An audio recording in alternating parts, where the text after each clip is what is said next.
All right, let's take a look at those first 11 games that the Browns played. And there's some tough ones. The first 4, they're reasonably easy. You get Justin Herbert. He's going across coast. They're coming here for 1 o'clock from the West Coast. New England, I get it. They were good last year. I'm curious to see, without Josh McDaniels, does Mac Jones continue to develop? Baltimore's always good there. Cincinnati will be a really good game. Buffalo, at Buffalo, that's going to be really tough. Tampa Bay, going to be tough.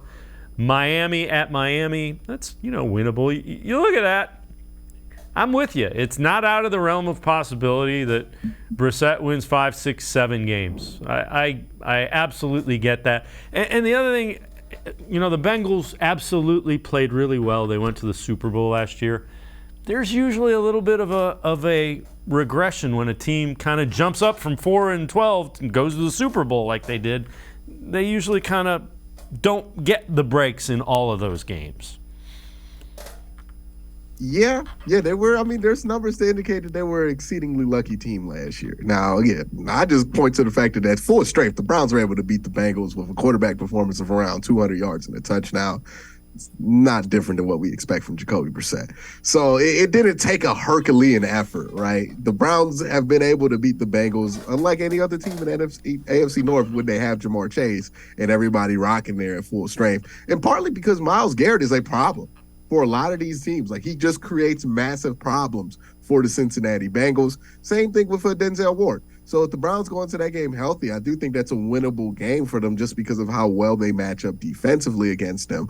You look at the Patriots especially. I know people just write that off because it's Bill Belichick, but the Patriots are the perfect type of team the Browns can beat because the Patriots aren't going to score a ton of points, right? Even last year with their offensive coordinator intact, they weren't a high-scoring offense. And that's not what they're designed to do with Mac Jones. I know they scored 45 unanswered against the Cleveland Browns, but I'm going to just try to forget that one.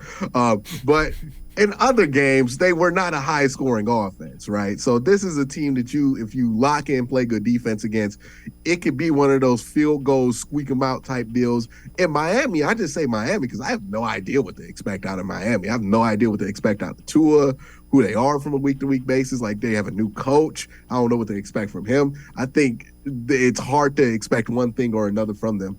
I think, regression happens every year. Teams aren't as good as people predict in the preseason every year. Sometimes teams are better than people predict them to be in the preseason. Or sometimes you just catch a team on a good week, right? There was like 4 weeks last year where the Chiefs were terrible, right? It happens every year. Like, not every team is playing at their best strength every week. And we kind of assume that when we play the schedule game. But sometimes teams just have bad weeks. And that could be one of those things there. So, when you look at the schedule, I see 7 great opportunities for the Browns to win a football game. Will they get all 7 of those? That remains to be seen. That would take a lot of luck. But there are 7 opportunities there. You'll want to at least get 5.